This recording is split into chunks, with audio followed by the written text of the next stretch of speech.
Olá pessoal, bem-vindos à nossa aula sobre Ambiente Virtual de Aprendizagem, o AVA, parte do curso Professor EAD aqui do Instituto Federal do Ceará. Eu sou o professor Eleudson Queiroz, Aí depois vocês podem ver um pouco do histórico acadêmico, mas hoje eu estou aqui, faço parte da equipe do IFCE Campus Iguatu, atuo basicamente na parte do curso de Técnico em Informática, integrado subsequente, na licenciatura em Química e, brevemente, se Deus quiser, vamos estar ingressando no nosso novo curso de Bacharelado em Ciência da Computação. Bom, para falar de AVA, já que o nosso tempo é curto, vou partir para o assunto, acho que um ponto fundamental da gente entender são alguns conceitos, tá? Então, a ideia do hipertexto. A gente lida diariamente com hipertexto, mas muitas vezes não sabe exatamente o que está fazendo, Então, esse conceito surgiu na década de 1960 e consiste basicamente de um conteúdo multimídia interligado por hiperligações. Eu digo que a gente usa diariamente porque quando a gente está acessando o navegador web, é justamente um conteúdo no formato de hipertexto que a gente está acessando, onde você vê imagens, você vê vídeos, você pode escutar um som, você tem o texto, mas mesmo no texto você tem dentro dele, ao longo do texto você tem hiperlinks, assim como as imagens e os vídeos também podem ser links para outros conteúdos, também multimídia ou não, no universo da internet. Então, essa ideia de hipertexto é justamente esse conceito inicial de ter um documento onde não se tivesse uma leitura simplesmente linear, tipo um livro, mas que a partir desse documento você pudesse ter realmente muitos links para fundamentar melhor determinados conceitos e acessar conteúdos correlatos, ok? E temos também a World Wide Web, ou o grande teia global, tá certo? Ou ampla teia global, que é a www ou a web, que a gente conhece. Esse conceito já surgiu também na década entre 80 e 90, tá? Quando Tim Berners-Lee uniu a ideia do hipertexto com a capacidade da internet que naquele momento realmente já estava disponíveis, principalmente por centros de pesquisa como o CERN, na Suíça, que tem o grande acelerador de partículas, mais conhecido, e ele já tinha acesso à internet, e o Tim Berners-Lee ele pensou em usar essa ideia do hipertexto para compartilhamento de trabalhos científicos entre companheiros e companheiras pesquisadores do mundo todo, ok? Abrindo um parêntese aqui, vemos que essa ideia foi brilhante e que teve realmente uma repercussão muito grande agora durante a pandemia, onde em tempo recorde e muito por conta desse compartilhamento de informações científicas se conseguiu chegar numa vacina, para a Covid. Bom, aí nós vemos também que é importante a gente entender um pouco da evolução da internet, principalmente da web, que para muita gente é a internet, quase um sinônimo. O nosso navegador web é quase um sinônimo do acesso à internet. E para pensarmos nisso, nós temos como origem da internet um projeto chamado ARPANET, que foi uma rede criada para poder prover o compartilhamento de grandes computadores da rede de laboratórios que trabalhava para a DARPA, o Departamento Estratégico dos Estados Unidos, que investia na parte tecnológica para a área militar. E tinha uma interface basicamente textual, até por conta da capacidade dos equipamentos da época. E o objetivo maior desse projeto era justamente prover a interligação dos computadores em rede. né? Outros centros de pesquisa trabalhavam na parte do desenvolvimento dos equipamentos, né, dos computadores em si. Já na década de 1990, a gente viu que o Tim Berners-Lee cria a World Wide Web, né, que a gente conhece mais intimamente, né, como web, e a característica dessa primeira geração, né, da web são páginas estáticas, né, ou seja, sem uma interação com usuários, já páginas gráficas, mas com baixa resolução, por exemplo, de imagens, vídeo e áudio muito pouco, devido ao tamanho dessas imagens, dessas mídias, né, para trafegar na rede. E também isso gerava o seguinte: você tinha produtores de conteúdo de um lado, né, gente que tinha a infraestrutura para produzir as páginas e hospedar, né, postar as páginas na internet, as conexões, e você tinha realmente a grande maioria de usuários que simplesmente consumiam essas informações, né, que estavam nas páginas estáticas. Já do final da década de 1990 para início da década de 2000, né, nós já temos uma evolução boa na tecnologia da web, onde começa a ter as páginas interativas, onde usuários não apenas consomem o conteúdo, mas também passam a interagir, gerando dados, informações e conteúdo, tipo com preenchimento de páginas. Começa a ter as primeiras experiências de redes sociais e principalmente também os programas de bate-papo, né? No Brasil, como rede social nessa época, nós tivemos o Orkut, que foi muito difundido, né? E o MSN, né? E logo, um tempo depois, começou a chegar o Facebook. Bom, aqui nós podemos ver o exemplo de como era a página da Amazon, né? Na web 1.0, né? Ou seja, uma página estática, com muito texto, imagens muito pobres, né, em termos de resolução, e basicamente os links, né? Você não tinha muito formulários, essas coisas para interação. Aqui nós já temos um dos primeiros exemplos da Web 2.0, que foi o famoso Mirk, que era um programa de bate-papo, né, na internet. Foi criado por Khaled Madambey em 1995, né? E isso você poderia criar grupos, né? Esses grupos têm usuários, e isso começou a ter não só quando a gente diz criar conteúdo, por exemplo, esse conteúdo de uma conversa fica já hospedado na web, né? E também provocar uma série de alterações sociais, inclusive, né, a partir da ampliação dessa rede de comunicação em nível global. Tá? Mas todos esses conceitos podem se aprofundar, digamos, na própria internet, né? Como o nosso tempo é curto, eu resolvi, né, trabalhar basicamente agora o conceito de AVA e depois a gente vê alguns exemplos, ok? Então, com isso nós chegamos ao conceito de ambiente virtual de aprendizagem, ou AVA, né? Que, segundo Robson, né, Robson Santos, são softwares que, disponibilizados na internet, agregam ferramentas para criar, ou seja, você pode criar cursos, né, como ele diz, tutoria, ou seja, você pode acompanhar, né, manter um contato, um vínculo com os alunos, as alunas nesse contexto, nesse ambiente virtual, e também gestão de atividades, né, educativas, tá? Publicar materiais, publicar tarefas, né, avaliações, tudo isso dentro do próprio ambiente. E que normalmente se apresentam sob a forma de cursos, né? Então, o mais comum é nós termos nesses ambientes virtuais a ideia de cursos, mas devido à interatividade que permite, há também a ideia de formar comunidades de aprendizagem.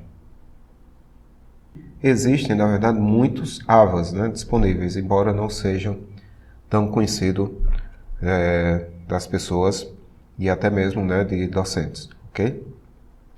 Mas os que ficaram mais conhecidos agora durante a pandemia, por exemplo, o Google Classroom, né, o Microsoft Teams, O Moodle, né, que é um pioneiro, né, logo quando surgiu a Web 2.0, ele já foi começado a pensar esse modelo de um ambiente virtual de aprendizagem.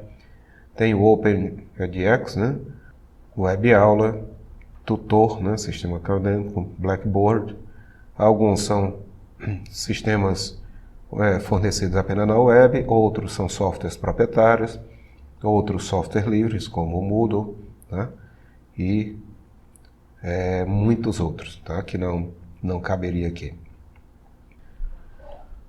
Bom, visto alguns conceitos e o próprio conceito de Java, né, a ideia agora é mostrar um pouco, utilizando o Google Classroom e o Moodle, algumas características que eu acho importantes, né, para a gente saber a diferença entre vários Javas, né, que existem. O Google Classroom é fornecido como software como serviço, né, do Google. Ou seja, nós não temos acesso, por exemplo, a ter o software Google Classroom para instalar, por exemplo, em nossas máquinas. Nós contratamos um serviço do Google, né, do Google Workspace ou Google for Education, né, para educação, e aí esse é um dos módulos que vem integrado a esse serviço, ok? Então nós não temos uma ingerência muito grande na administração do próprio ambiente, né, do próprio software. Devido se tratar do próprio Google, né, muitas empresas desenvolveram outros softwares online para integração com o Classroom, né, melhorando assim o número de recursos educacionais que existe, que pode ser acessado. Mas todos eles, né, todos esses ambientes, a gente vê que são formatos proprietários, ou seja, o que é isso? É porque, por exemplo, você não pode pegar uma tarefa, né, um arquivo de tarefa desenvolvido no Classroom e levar para outros ambientes virtuais de aprendizagem, né, porque eles são formatos proprietários. Bom, vejamos agora um exemplo aqui, né? Aqui é o meu ambiente do Classroom, né, institucional, e vamos mostrar aqui uma disciplina simples aqui que eu tenho, né? Eu tenho esse curso para mim poder copiar, né, para criar outras salas de aula, né, outras disciplinas, tá? Então você vê que é um ambiente muito simples, tá certo? Basicamente composto do mural, onde é a comunicação com os alunos aqui, com as alunas, tanto professores postando, alunos postando, ou apenas comentando, ou somente postagem dos professores sem comentários. Temos as atividades, que a gente volta já a elas. Temos as pessoas, que são categorizados como professores e alunos, né? Então eu posso ter professor auxiliares ou né, tutores também podem estar aqui nessa parte, e os alunas da turma, né? E aqui, no caso, como essa é um curso simples, ainda não tenho alunos, né? Só depois que eu copio, mas aqui teria uma grade de notas, né, com a relação das atividades e à esquerda a lista de alunos e as notas respectivas, né? Bom, em termos de atividades, é isso que eu digo que tem a simplicidade, né, de um software que ainda está recente, ainda está em evolução, né? E aí, em termos de atividades, o que nós temos? Temos uma atividade em si, que todas essas itens aqui de criar, né? Nós temos um título, as instruções ou a descrição, né? Aqui na atividade nós podemos anexar algum documento do Google Drive, por exemplo, essa é uma vantagem da integração com as ferramentas do próprio Google, né? Um vídeo do YouTube, que basta informar, por exemplo, o link, ou pesquisar por aqui mesmo. Criar um documento de texto, planilha, apresentação pelo próprio Google Documentos. Fazer upload de algum outro documento, um PDF, por exemplo. E links, né, para ligações para outras item para outros sites, né, da internet. Aí a gente diz quais disciplinas vai receber, quais alunos, a pontuação que você quer dar, né, data de entrega, o tema, que é a divisão que a gente faz, né, na turma, e tem até um verificador de plágio, tá certo? E tem um item de rubricas que é bem interessante, principalmente para orientar bem os alunos no sentido de saber quais são os critérios de avaliação das atividades, ok? E aí aqui você pode criar atividade, né? Tem que colocar algum título aqui.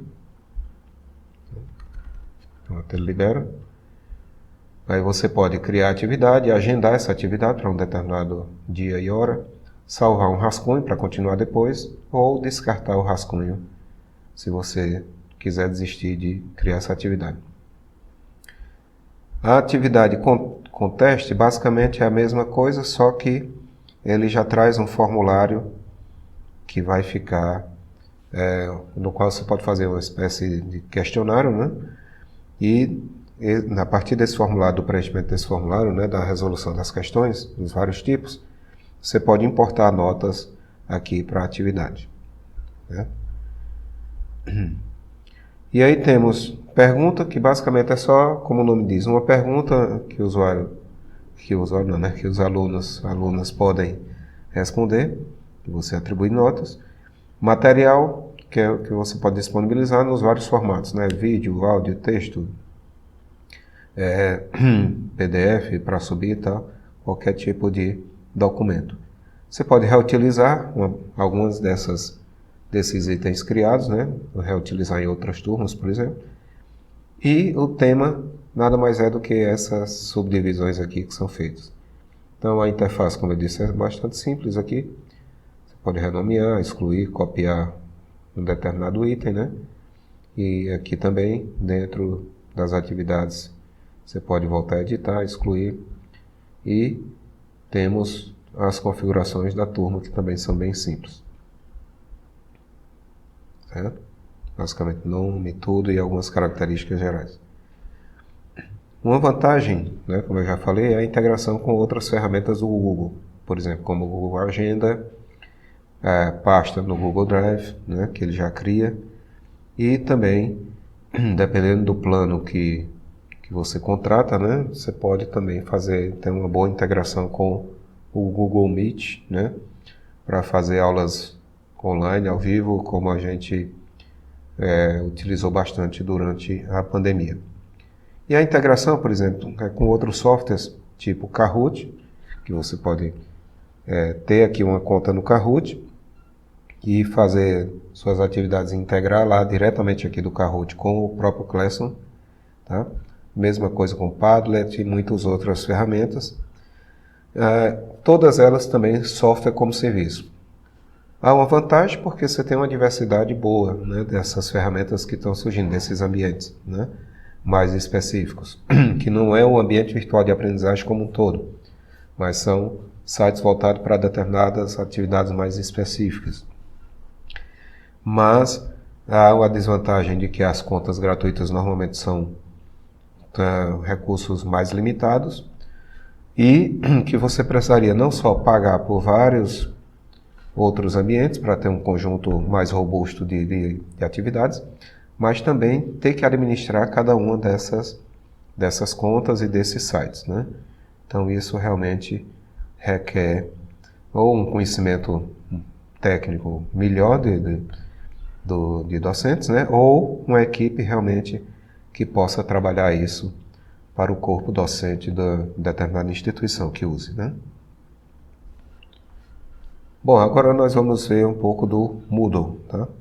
O Moodle é acrônimo de Ambiente de Aprendizagem Dinâmico Modular Orientado a Objeto, né? Essa parte orientada a objeto é mais ligada à parte técnica de programação, tá? Ele foi criado em 2001, como eu disse, logo no início do advento, né, da Web 2.0, por Martin Dougiamas, na Universidade, né, da Austrália. E o Moodle é um software livre, ou seja, um software cujo código dele eu posso acessar na internet e instalar no meu computador, meu servidor, na instituição, sem custo, tá certo? e a empresa que cuida é a Moodle HQ, né? E ao longo do mundo, né, ao redor do mundo, tem vários parceiros da Moodle HQ que se tornam certificados por eles para poder dar suporte e instalação ao Moodle para quem quer fazer com uma empresa, né, com um suporte mais profissional. Ele é baseado numa pedagogia socioconstrutivista, ou seja, onde além da interação na criação do próprio conteúdo, né, na busca de construção do próprio conhecimento, esse conhecimento ele também é trabalhado de uma maneira social, né, coletiva, formando realmente verdadeiros ambientes de aprendizagem. Tá? Muitos dos recursos educacionais já estão integrados no próprio Moodle básico, né, no software que a gente pode acessar aqui do Moodle HQ, mas há muitos outros recursos adicionais, tanto na forma gratuita como paga, tá? E na forma de plugins, ou seja, de softwares que se integram ao próprio ambiente. Eu não preciso estar trabalhando outro ambiente fora, né? Tipo assim, o que eu falei, eu estou no ambiente do Classroom e tenho que ir lá para o Kahoot para fazer uma determinada atividade. Não. Esses complementos aqui, eles se integram ao próprio ambiente do Moodle, tá? E também a integração com outros softwares, online e offline, né? Por quê? Porque os formatos do Moodle normalmente são formatos livres e abertos. Como o software é aberto, todo mundo pode entender como funciona o formato de arquivo de uma tarefa, o formato de arquivo de uma questão, né? de um questionário, tudo isso, tá? Então isso facilita bastante a integração com outras ferramentas. Entretanto, por já ter esse conjunto de recursos, né, já embutidos ou acessíveis, né, adicionalmente, ele requer, obviamente, uma curva de aprendizado maior. Bom, e para apresentar alguns recursos do Moodle, né, muito rapidamente, eu vou usar aqui o nosso ambiente de capacitação do IFCE, tá? No qual eu tenho acesso como administrador. E veja que, como é um software livre, ele foi baixado, né, lá da internet pela equipe, né, do Instituto, instalado em servidores administrados pelo Instituto, e o pessoal também trabalha toda a parte de design do site, ok? Então, aqui toda a equipe técnica tem acesso para alterar qualquer tipo de configurações ou até mesmo o próprio software, né? E criar, inclusive, software adicionais para o próprio Moodle. Então, o Moodle ele já vem com uma série de recursos prontos, mas aqui na parte de administração, por exemplo, ó, né? Nós temos esse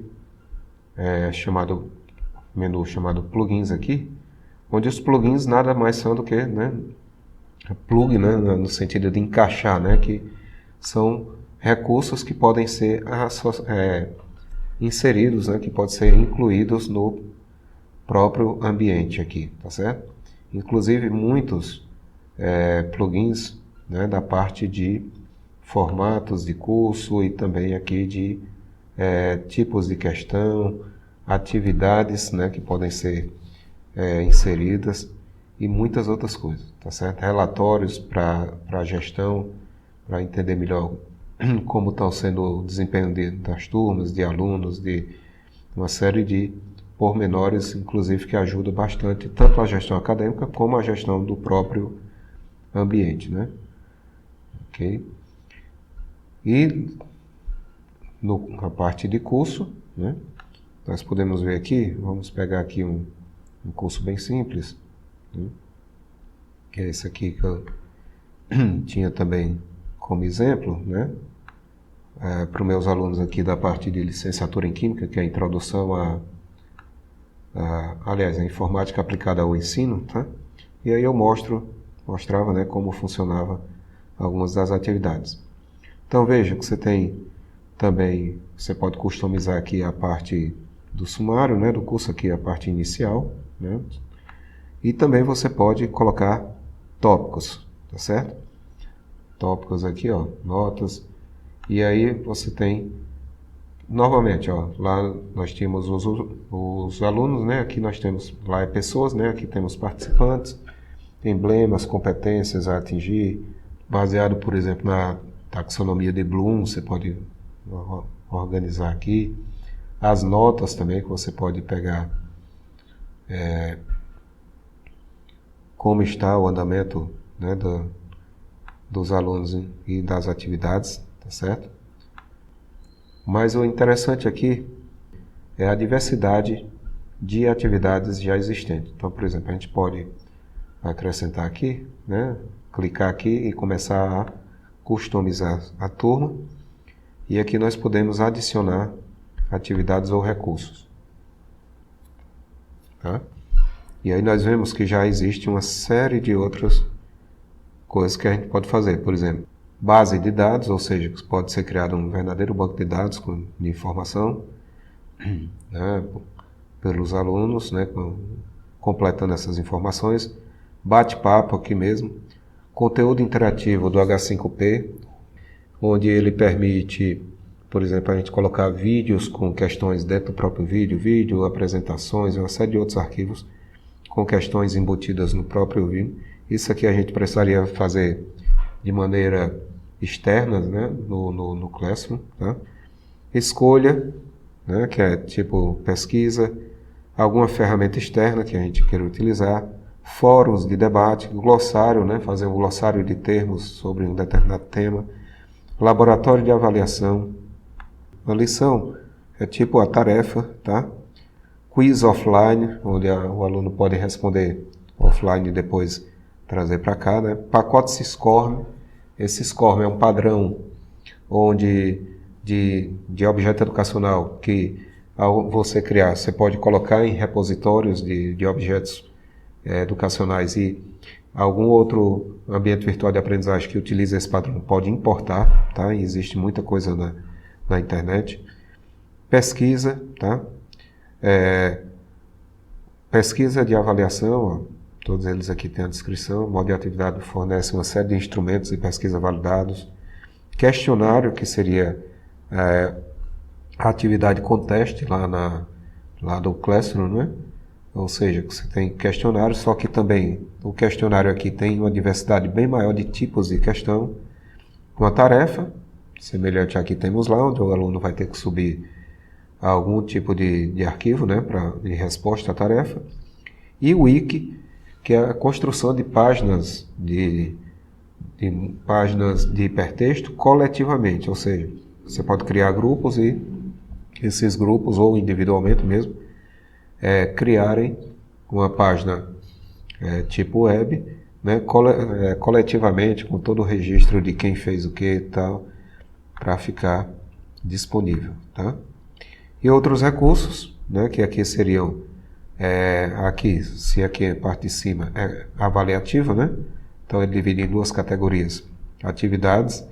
Os recursos são como a gente vai prover conteúdo para os alunos, né? Então aqui nós temos arquivo, ou seja, eu vou subir qualquer tipo de arquivo, um PDF ou qualquer coisa assim. Conteúdo de pacote IMS também, como eu falei, assim como o SCORM para a atividade do IMS é um padrão também que você pode compartilhar entre ambientes virtuais de aprendizagem. Pode ter livro, tá? Então realmente todo recurso que vai formatar tipo livro, com capítulos, com passar a página, voltar, fazer uma série desse tipo de leitura, né? Só que com também a possibilidade de ter os hiperlinks, né? Então, as páginas do livro também podem ter hiperlinks. Página, que seria uma página web, realmente para disponibilizar, né, dentro do curso. Pasta, né, para você criar uma pasta, organizar aqui alguns materiais que você quer fornecer para os alunos. E aí colocar dentro de pastas específicas, por exemplo, normalmente lá no próprio Classroom, ou qualquer curso que eu faça, eu tenho uma pasta biblioteca, tá? Bom, e essa pasta biblioteca normalmente é onde eu coloco os materiais que vai servir para todo o curso e não apenas para uma aula específica, né? Aí na aula específica eu coloco materiais específicos daquela aula, tá? Rótulos, que são divisões, tipo o tema lá do Classroom, só que aqui eu posso colocar divisões e subdivisões, o que facilita bastante a organização também da sala de aula virtual, tá? E links, né? Que eu posso disponibilizar conteúdo em links, né, da própria internet, tá certo? Que é aqui no caso a URL, ok? Então o fato de adicionar é bem interessante, é só você clicou aqui, adicionou, por exemplo, um questionário, e aí vem as características, aliás, as informações padrão, né? Você quer colocar a descrição e muito mais recursos, a questão da duração, tá? Limite de tempo, quanto tempo expira e tal, bem mais minucioso, né? A atribuição desses horários, as notas, categorias de notas que vai utilizar, quantas tentativas, né? Layout, comportamento da questão, opções de revisão avançada, aparência, ou seja, feedbacks que vai dar para os alunos, ok? Então são muitos recursos mesmo. Então eu posso aqui salvar e mostrar, né? Ele vai aqui, como não tem nenhuma questão ainda, ele pede, já coloca o botão aqui para editar o questionário. E aí, novamente, eu posso adicionar uma nova questão, e aí também eu tenho uma variedade bem maior de questões para poder utilizar nos meus questionários, tá? Então, esse é o diferencial, por isso é que eu digo que o fato de existir todas essas possibilidades aumenta um pouco a curva de aprendizado, mas isso é um fato positivo, por quê? Porque, na verdade, é que eu vou ter que estar aprendendo a utilizar recursos melhores que estão disponíveis aqui no próprio ambiente. Se a gente considerar que para, por exemplo, aprender a mexer com todos esses tipos de questões ou colocar diversos recursos que tem plugins que estão disponíveis em outros sites, né? Outros serviços na internet, o fato de eu ir aprender cada serviço desse também iria tomar um tempo bastante grande. Então eu venho refletindo muito sobre isso e vejo que em aprender o Moodle que está num ambiente só e você para dominar os recursos que ele já tem, né? E você ter que pegar, por exemplo, a partir do Classroom para obter os mesmos recursos, você teria que aprender muitos outros ambientes virtuais, né? Ou muitos outros ambientes de recursos educacionais na internet para poder chegar ao que já tem no próprio ambiente aqui do Moodle. Então eu creio que o tempo de aprendizado não seria muito diferente, né? Para ambientes com recursos ricos pedagógicos, né?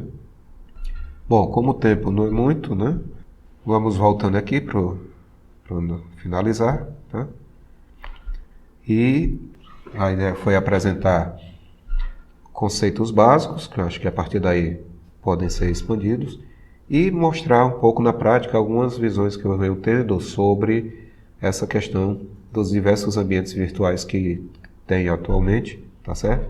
Pegando dois expoentes aí do momento, que é o Classroom com o Moodle, que estão em fases diferentes de desenvolvimento e em maneiras diferentes de fornecer digamos assim, acesso a esses recursos e que devem ser sempre avaliados, né, pelas instituições, principalmente instituições públicas, e pelos próprios docentes, né, na utilização desses recursos. Então, agradeço a oportunidade aí da participação. Esses são meus contatos, tá? Estamos sempre abertos a ver aí com colegas que também gostam dessa área para a gente trocar ideias e, quem sabe, desenvolver aí alguns trabalhos conjuntamente, tá? Então, tudo de bom, boa sorte aí no curso, bom aproveitamento e parabéns pela iniciativa de estar entrando no mundo realmente virtual para valer, né? Com embasamento agora bem maior proporcionado por esse curso. Tudo de bom, abraços.